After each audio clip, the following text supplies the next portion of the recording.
Welcome all of you to our KB Romare Junior College Zawalke.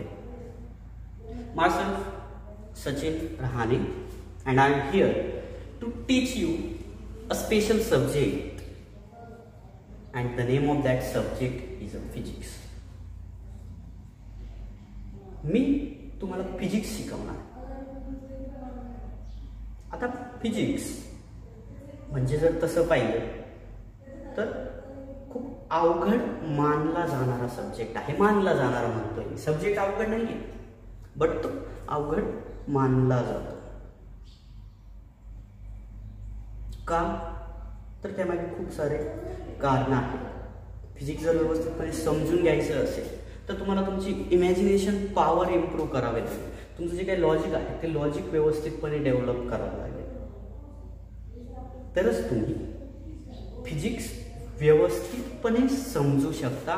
तुम्हाला physics सारखा subject कधीही अवघड वाटणार नाही, आणि तो सोपा करण्यासाठी मी स्वतः इथं प्रेझेंट आहे. आता फिजिक्सच्या बाबतीत मीही तुमच्यासारखा एक विद्यार्थीच आहे, बट एल्डर दॅन यू, आणि आपण सर्वजण एकत्र मिळून हा जो काही सब्जेक्ट आहे तो सब्जेक्ट व्यवस्थितपणे समजून घेणार आहोत. आता आपल्या मेन सब्जेक्टकडे येऊया, फिजिक्सकडे. हा जो काही वर्ड आहे फिजिक्स, याचा मराठी अर्थ होतो भौतिक शास्त्र. मराठी अर्थ होतो भौतिक शास्त्र, आणि त्या भौतिक शास्त्राचा स्टडी आपण करणार आहोत. थोडं मराठीचा प्रॉब्लेम मग लिहिण्याचा समजून घेऊ शकतो. आता भौतिक शास्त्र म्हणजे काय, फिजिक्स म्हणजे काय? भौतिक means all the things which are surrounding to us. आपल्या सराउंडिंगच्या, आपल्या आसपासच्या, आपल्या अवतीभोवतीच्या सर्व काही गोष्टी, त्या सर्वांचा आपण स्टडी ज्या स्पेशल सायन्सच्या ब्रांच मध्ये करतो ती ब्रांच आहे physics. And physics means nature. Study of nature is nothing but a physics. Nature विषयी जेवढं काही आपण शिकतोय ते सर्वच्या सर्व फिजिक्स मध्ये येतं. आणि थोडक्यात जर फिजिक्स म्हणजे काय ते व्यवस्थितपणे सांगायचं असेल, व्यवस्थितपणे एक्सप्लेन करायचं असेल, तर मी काय सांगतोय ते व्यवस्थित ऐका. ये दिन और रात का होना, ये चांद तारों का दिखना, ये चीजों का यूं ही नीचे गिरना, ये इंद्रधनुष्य का नजर आना, यूं ही पानी का बहना, ये गर्मी सर्दी बरसात का होना. पुढे पण आहे, ये सुबह चाय को गर्म करना, ये एक दूसरे की आवाज सुनना, ये लाइट का यूं ही जलना, फैन का यूं ही घूमना, टीवी पर सब कुछ नजर आना, मोबाइल पर एक दूसरे से बात करना. ये सब फिजिक्स. हे सर्व काय आहे?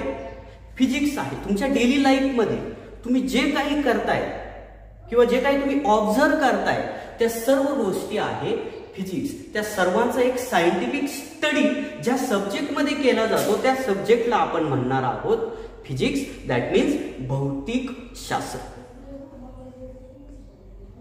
आता मी पहिलेच सांगितले, हा सब्जेक्ट जर व्यवस्थितपणे समजून घ्यायचा असेल तर तुम्हाला तुमची इमॅजिनेशन पॉवर आणि जे काही तुमचं लॉजिक आहे ते व्यवस्थितपणे डेव्हलप करावं लागेल. ॲज वेल ॲज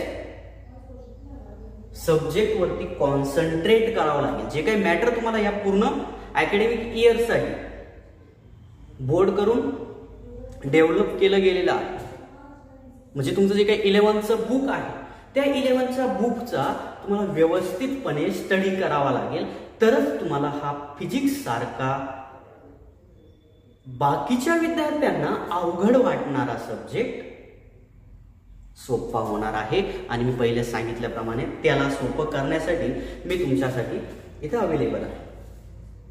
आता मी काय त्या फिजिक्स मधला खूप मोठा तज्ञ आहे असं नाही, परंतु त्या फिजिक्स विषयी चांगल्या प्रकारे नॉलेज मला आहे, कारण त्या फिजिक्स या सब्जेक्ट मध्ये मास्टर डिग्री मिळवलेली आहे. ओके, म्हणून तुमच्या ज्या काही शंका असतील, ज्या काही समस्या असतील, तुम्हाला एखादी गोष्ट समजत नसेल, ते सर्व डाऊट्स क्लिअर करण्यासाठी, तुम्हाला व्यवस्थितपणे एकदा, दोनदा, तीनदा, चारदा तुम्ही मनात तितक्या वेळेस समजून सांगण्यासाठी मी इथे तुमच्या समोर प्रेझेंट असणारे ऑल ओव्हर द इयर, पूर्ण वर्षभर. ओके. आता आपल्या टेक्स्टबुककडे येऊया. जे काही आपलं टेक्स्टबुक असेल त्या टेक्स्टबुकची PDF तुम्ही सर्वांनी डाउनलोड करून घेतली असेलच. आणि जर ती कोणी डाउनलोड केलेली नसेल तर तुम्ही मला पर्सनली कॉन्टॅक्ट करू शकता. मी ती लिंक और ती PDF डायरेक्ट तुम्हाला व्हॉट्सअपवरती सेंड करू शकतो. ओके. आता हे जे काही पूर्ण तुमचं 11वीचं वर्ष आहे, या पूर्ण वर्षामध्ये तुम्हाला जवळपास 14 चॅप्टरचा स्टडी करायचा आहे. 11th बुक मधल्या टोटल 14 चॅप्टरचा स्टडी पूर्ण एका वर्षात तुम्हाला करायचा आहे. आता कोविड-19च्या ह्या अवघड काळामुळे झालंय काय की आपल्या पूर्ण बुक मधला जो काही 100% सिलेबस आहे, त्या 100% सिलेबस पैकी 25% सिलेबस ऑलरेडी कमी झाला. आणि त्या कमी झालेल्या सिलेबसचा किंवा कोणकोणता सिलेबस कमी झालेला आहे त्याचीही एक PDF आपल्याकडे बोर्डकडून आलेली आहे.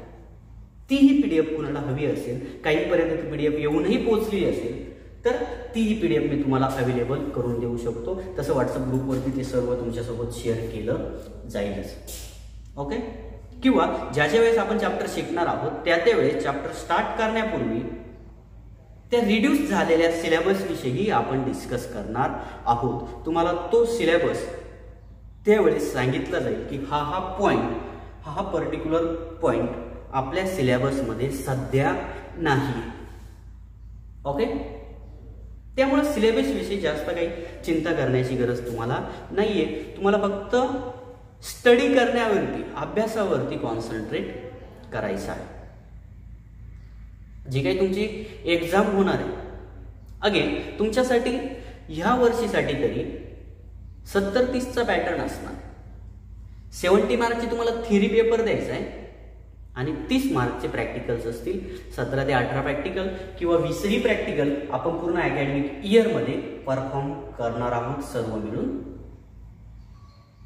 आणि मग त्या प्रॅक्टिकल एक्झाम वरती त्या 30 पैकी तुम्हाला मार्क्स दिले जातील. आणि हे जे काही 70 मार्कचा थिअरी पेपर आहे, हा थिअरी पेपर हा पूर्णपणे तुमच्या हातात असणार आहे. कळतंय? जे काही पूर्ण अकॅडमिक इयर आहे ते अकॅडमिक इयर 2 टर्ममध्ये आपण डिवाइड करत असतो. प्रत्येक टर्ममध्ये एक टर्म एक्झाम होते, त्यानंतर मिड टेस्ट होते. सेकंड टर्ममध्येही मिड टेस्ट होणार आहे, टर्म एक्झाम होणार आहे. ओव्हरऑल जेवढे काही एक्झाम्स तुम्ही पूर्ण वर्षभरात देताय त्या सर्व एक्झामचा जे काही तुमचे मार्क्स असतील त्या मार्क्सचं ॲव्हरेज काढून आपण फायनल रिझल्ट बनवत असतो. त्यामुळे सर्व एक्झाम होणाऱ्या तुमच्या महत्त्वाच्या असणार आहे. आणि फायनल रिझल्टमध्ये तुमच्या फर्स्ट मिड टेस्टचंही कॉन्ट्रीब्युशन असेल, सेकंडचंही कॉन्ट्रीब्युशन असेल, टर्मचंही कॉन्ट्रीब्युशन असेल. आणि जेवढ्या काही एक्झाम तुम्ही देताय त्या सर्वच्या सर्व एक्झाममध्ये पडलेल्या मार्क्सचं कॉन्ट्रीब्युशन करून ॲव्हरेज काढून लास्टला फायनली तुमचा रिझल्ट तयार केला जातो. ओके. हे झालं रिझल्ट विषयी, तुमच्या एक्झाम विषयी. त्याचबरोबर तुम्हाला पुढे जाऊन 12thला फेस करायचं, जे काही 12वीचं बोर्ड आहे त्या बोर्ड एक्झामलाही फेस करायचं. त्या बोर्ड एक्झामला जर फेस करायचं असेल व्यवस्थितपणे, चांगले मार्क्स तुम्हाला 12thच्या एक्झाम मध्ये पाडायचे असतील, मिळवायचे असतील तर तुम्हाला ती सुरुवात 11th पासूनच करावी लागणार आहे. कारण 12thचं सर्वच्या सर्व जे काही बेसिक आहे, जे काही चॅप्टर्स, जे काही स्टडी मटेरियल आपण 12thला बघणार आहोत त्याचा बेसिक जो काही पाया म्हणतो आपण ते सर्व 11th मध्ये आहे. त्यामुळे 11thचंही व्यवस्थितपणे स्टडी करणं, सर्व काही व्यवस्थितपणे समजून घेणं तुमच्यासाठी गरजेचं असणार आहे. ओके. त्याचबरोबर तुमचे जे काही पालकांचे स्वप्न असतील, कुणाला डॉक्टर व्हायचंय, कुणाला इंजिनियर व्हायचंय किंवा कुणाला काही कॉम्पिटिटिव्ह एक्झाम्सची तयारी करायची, MPSC व्हायचंय, UPSC व्हायचंय, ऑफिसर बनायचंय, जे काही तुमचे स्वप्न असतील, तुमच्या पालकांचे स्वप्न असतील, ते स्वप्नपूर्तीसाठी तुम्ही आमच्या कॉलेजमध्ये आलेला आहात. आता आमच्या राहिलं नाहीये, ते आपलं झालं. आपल्या कॉलेजमध्ये ऍडमिशन तुम्ही घेतलेलं आहे. ह्या सर्व स्वप्नांच्या पूर्तीसाठी तुम्हाला 3 एक्झाम्सही 12th नंतर द्यायचे. त्यापैकी पहिली एक्झाम असेल MST CET, की जी एक्झाम देऊन तुम्ही फार्मसीला, डिग्रीला, कोणत्याही स्ट्रीमला ऍडमिशन घेऊ शकता. बट त्या MST CET नंतर ही 2 ॲडव्हान्स एक्झाम्स आहेत. पहिली असेल JEE जॉईंट एंट्रन्स एक्झामिनेशन आणि नीट. या दोनही एक्झाम तुम्हाला द्यायचे. आणि ह्या एक्झामचा जो काही सिलेबस आहे तो सिलेबस पूर्णपणे 11th आणि 12thच्या बोर्डच्या सिलेबसवरती डिपेंड आहे. त्यामुळं तुम्हाला 11thचाही स्टडी खूप मनापासून व्यवस्थितपणे करायचा आहे, ॲज वेल ॲज 12thचाही स्टडी करायचा आहे. 12thचा स्टडी झाल्यानंतर तुम्हाला बोर्ड एक्झाम द्यायची आहे. ती बोर्ड एक्झाम दिल्यानंतर तुम्हाला CETचा पेपर द्यायचा आहे, नंतर JEEचा द्यायचा आहे, नंतर नीटचा द्यायचा आहे. आणि एवढ्या सर्वांसाठी जो काही सिलेबस आहे तो सिलेबस म्हणजे तुमचं 11thचं आणि 12thचं बुक असणार आहे. ते बुक तुम्हाला व्यवस्थितपणे समजून घ्यायचं. त्यातला जेवढा काही स्टडी मॅटेरियल असेल, जेवढा काही मॅटर आहे ते सर्वच्या सर्व तुमचं व्यवस्थितपणे झालेलं असलं पाहिजे, तरच तुम्ही ह्या एक्झाम्सला फेस करू शकता.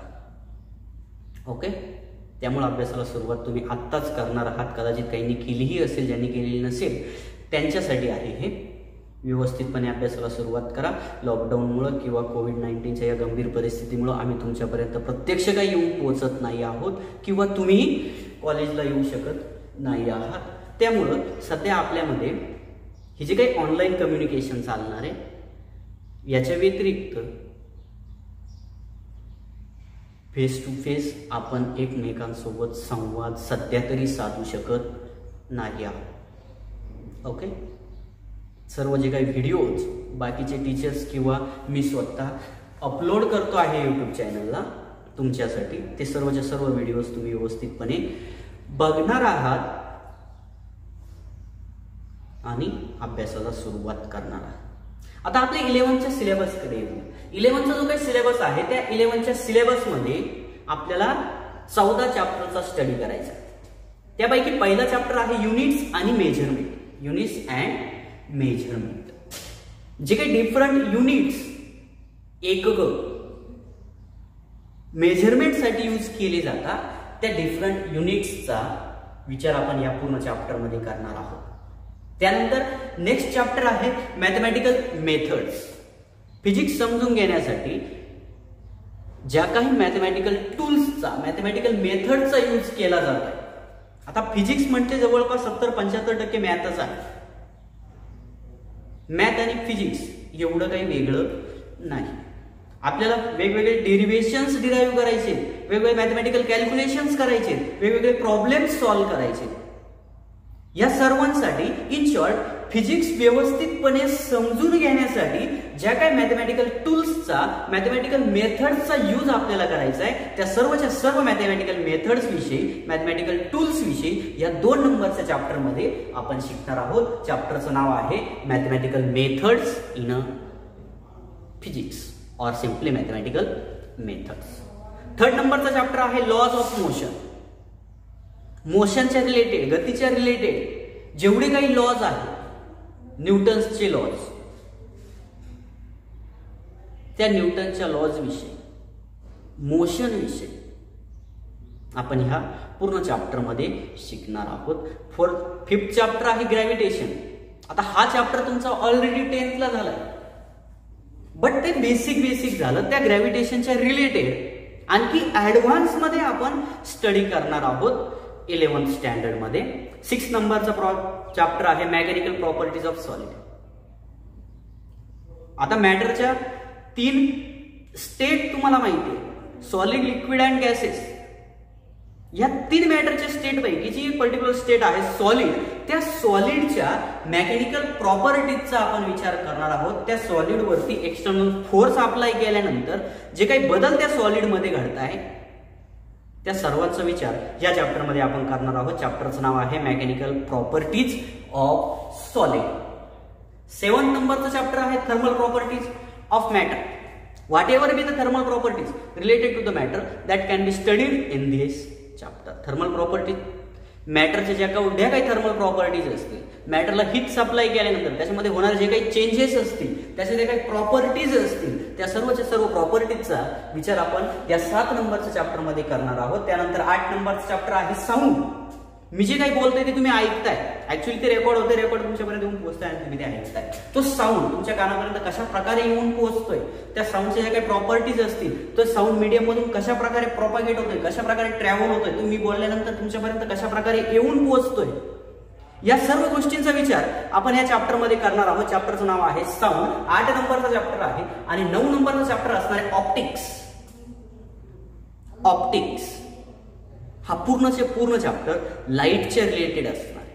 यामध्ये आपण डिफरंट रेजचा विचार करणार आहोत, लाईट रेजचा विचार करणार आहोत, डिफरंट लेन्सेसचा विचार करणार आहोत, डिफरंट ऑप्टिकल इन्स्ट्रुमेंटचा विचार करणार आहोत की ज्या इन्स्ट्रुमेंटचा यूज प्रॅक्टिकल्स परफॉर्म करण्यासाठी किंवा फिजिक्समध्ये मेजरमेंटसाठी किंवा ऑब्झर्वेशनसाठी आपण करणार आहोत. कारण फिजिक्स हा जो काही सब्जेक्ट आहे, हा सब्जेक्ट पूर्णपणे एक्सपेरिमेंट आणि ऑब्झर्वेशन्स वरती डिपेंड आहे.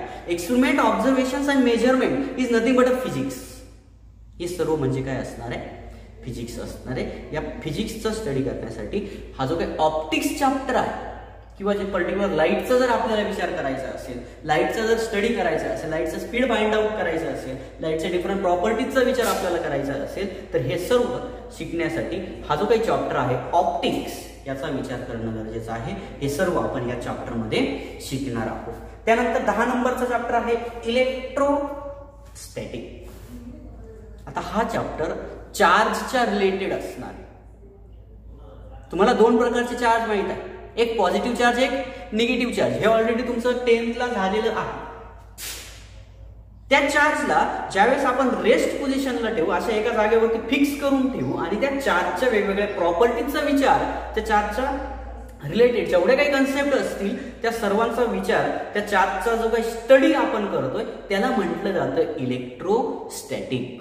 आणि त्या चार्ज ऍट रेस्टचा विचार आपण ह्या चॅप्टर मध्ये करणार आहोत. त्याच्या रिलेटेड जेवढ्या काही कन्सेप्ट आहेत त्या सर्वच्या सर्व कन्सेप्ट आपण या चॅप्टर मध्ये शिकून घेणार आहोत. नेक्स्ट चॅप्टर आहे electric current through the conductor. That is one of the most important chapter in 11th syllabus because current or electric current plays very important role in our daily life. Electric current आपल्या life मध्ये खूप महत्त्वाचा role perform करतोय आणि त्या electric current विषयी knowledge असणं आपल्याला गरजेचं आहे आणि ते नॉलेज आपण ह्या चॅप्टर मधून मिळवणार आहोत. चॅप्टरचं नाव आहे electric current through the conductor. Conductor मधून, वाहकामधून करंट कशा प्रकारे वाहतोय, तो करंट वाहत असताना त्याच्या रिलेटेड जेवढ्या काही कन्सेप्ट आहेत त्या सर्वच्या सर्व कन्सेप्ट आपण ह्या चॅप्टर मध्ये शिकणार आहोत. नेक्स्ट आहे खूप महत्त्वाचा किंवा इम्पॉर्टंट इंटरेस्टिंग चॅप्टर आहे मॅग्नेटिझम. मॅग्नेट तर तुम्ही बघितलं, चुंबक, मॅग्नेट, त्या मॅग्नेटच्या रिलेटेड हा चॅप्टर आहे मॅग्नेटिझम. मराठीत जर सांगायचं ठरलं तर चुंबकत्व. मॅग्नेटिझम हा झाला तुमचा 12 नंबरचा चॅप्टर. नंतर 13 नंबरचा चॅप्टर आहे electromagnetic waves and communication system. हा ऍडव्हान्स फिजिक्सचा चॅप्टर आहे. ज्या काही कम्युनिकेशनसाठी, एकमेकाशी बोलण्यासाठी, संवाद साधण्यासाठी ज्या काही सिस्टीम आपण यूज करतो आहोत त्या सर्वच्या सर्व सिस्टीम मध्ये यूज केल्या जाणाऱ्या इलेक्ट्रोमॅग्नेटिक वेव्हचा, इलेक्ट्रिक आणि मॅग्नेटिक दोन्ही वेव्हचं कॉम्बिनेशन म्हणजे इलेक्ट्रोमॅग्नेटिक वेव्स. त्या वेव्हचा ॲज वेल ॲज कम्युनिकेशनसाठी यूज केले जाणारे काही डिफरंट इन्स्ट्रुमेंट आहेत, जी काही सिस्टीम कम्युनिकेशनसाठी यूज केली जाते, त्या सिस्टीमचा विचार आपण या 13 नंबरच्या 13 नंबरच्या चॅप्टर मध्ये करणार आहोत. आणि लास्ट चॅप्टर आहे सेमी कंडक्टर. आता चॅप्टर पूर्णपणे तुमच्यासाठी नवीन असणार. तुम्हाला कंडक्टर माहिती आहे, गुड कंडक्टर माहिती आहे, बॅड कंडक्टर माहिती आहे, कंडक्टर माहिती आहे, इन्सुलेटर माहिती आहे. कंडक्टर म्हणजे काय असतं, ज्याच्यातून हीट ऑर इलेक्ट्रिसिटी वाहून नेली जाऊ शकते, फ्लो होऊ शकते, त्याला तुम्ही कंडक्टर म्हणता. For example all metals are conductor. आणि इन्सुलेटर ज्याच्यातून वाहत नाहीये त्याला तुम्ही इन्सुलेटर म्हणता. सुवाहक, दुर्वाहक, कुणाचे, विजेचे, उष्णतेचे. हे जर तुम्ही 10th ला ऑलरेडी शिकलेले आहात. बट ह्या कंडक्टरच्या आणि इन्सुलेटरच्या मधलं जे काही मॅटर असतं तो असतो सेमी कंडक्टर. तो पूर्णपणे कंडक्टरही नाहीये, पूर्णपणे इन्सुलेटरही नाहीये. काही पर्टिक्युलर कंडिशन्सला at some particular conditions that matter can be acts as a insulator and other condition that can be acts as a conductor.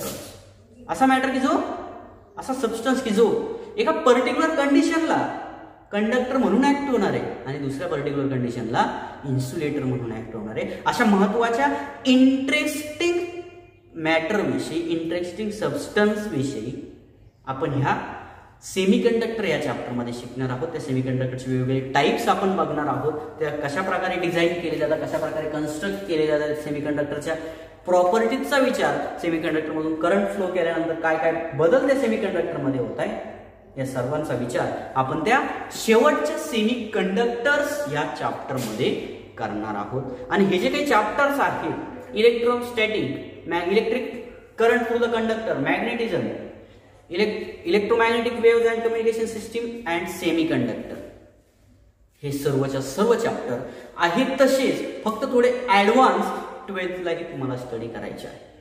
मी पहिलेच म्हटले 11th म्हणजे 12thचा पाया आहे, बेसिक आहे. त्यामुळे 11thचा स्टडी तुम्ही व्यवस्थितपणे करणार आहात. येणाऱ्या पूर्ण वर्षासाठी तुम्हा सर्वांना माझ्याकडून शुभेच्छा. तुम्ही व्यवस्थितपणे स्टडी कराल अशी मी आशा बाळगतो, तुमच्याकडून अपेक्षा ठेवतो. ओके, तुमचे जे काही प्रॉब्लेम्स असतील, डाऊट्स असतील, ते सर्व सोडवण्यासाठी मी इथं प्रेझेंट आहेत. पूर्ण वर्षभरात आपण 11th बुकमधले जेवढे काही चॅप्टर आहेत ते सर्वच्या सर्व चॅप्टर सर्वजण मिळून समजून घेणार आहोत. ओके, तुम्ही अभ्यासाला सुरुवात करणार आहात. चालतंय. आता नेक्स्ट लेक्चर पासून आपण फर्स्ट चॅप्टर स्टार्ट करणार आहोत, युनिट्स आणि मेजरमेंट. त्यासाठी मी तुम्हाला पहिलेच ऑलरेडी सांगितलेलं आहे की ॲटलिस्ट फर्स्ट चॅप्टरच्या नोट्स किंवा जे काही बुक तुम्हाला दिले त्या बुकमधला जो काही फर्स्ट चॅप्टर आहे त्या फर्स्ट चॅप्टरची झेरॉक्स तुम्ही करणार आहात. नेक्स्ट लेक्चर नेक्स्ट वीकमध्ये तुमच्या समोर असेल. तुमच्याकडे पूर्ण वीक आहे, त्या पूर्ण वीकमध्ये तुम्ही ती झेरॉक्स करून घेऊ शकता. आणि ज्यावेळेस मी तुम्हाला ते शिकवणार आहे, ज्यावेळेस तुम्ही हा व्हिडिओ बघणार आहात, तो व्हिडिओ बघण्यापूर्वी त्या चॅप्टरच्या मधले जे काही पॉईंट्स असतील ते सर्व पॉईंट्स तुम्ही ॲटलिस्ट वाचून काढणार आहात. आता प्रॉब्लेम येतोय इंग्लिशचा, कारण पूर्ण बुक तुम्हाला इंग्लिशमधून दिसतंय. काही विद्यार्थी मराठी मीडियमचे असतील, काही सेमीचे असतील, काही पूर्णपणे इंग्लिश मीडियमचेही असू शकतील. बट सर्वांनाच ह्या इंग्लिशचा प्रॉब्लेम येणार आहे. तुम्ही एकदा वाचा, दोनदा वाचा, तीनदा वाचा, कळत नसेल, वेगवेगळे जे काही शब्द तुम्हाला अडताय त्यांचे अर्थ समजून घेण्याचा प्रयत्न करा. स्वतःची एक स्टँडर्ड डिक्शनरी परचेस करा किंवा तुमच्याकडे गुगल आहेच. प्रत्येक गोष्ट जी तुम्हाला अवघड जाते, जी गोष्ट तुम्हाला समजत नाहीये, ती गोष्ट तुम्ही गुगल करू शकता. गुगलवरती सिम्पली ती गोष्ट तुम्हाला टाईप करायची आहे आणि सर्च म्हणायचं आहे. त्याच्या रिलेटेड जेवढे काही ऑप्शन्स असतील, जेवढी काही त्याच्या रिलेटेड माहिती असेल, ती माहिती तुम्हाला गुगलवरती अवेलेबल होईल. Google is one of the most important website for student as well as Wikipedia एक आहे, किंवा फिजिक्सच्या रिलेटेड खूप साऱ्या वेबसाईट्स तुमच्या बुकच्या लास्ट पेजवरती किंवा चॅप्टरच्या लास्टला त्या वेबसाईट तुम्हाला दिलेल्या आहेत. त्या वेबसाईट ॲटलिस्ट तुम्ही ओपन करून बघू शकता. त्याच्यावरती तुम्हाला त्या इन्फॉर्मेशन्स तिथं अवेलेबल होतील. नेक्स्ट व्हिडिओपासून, नेक्स्ट लेक्चरपासून आपण स्टार्ट करतोय फर्स्ट चॅप्टर. कुठल्याही प्रकारचा टाईम वाया न घालवता. ओके, धन्यवाद. थँक्यू.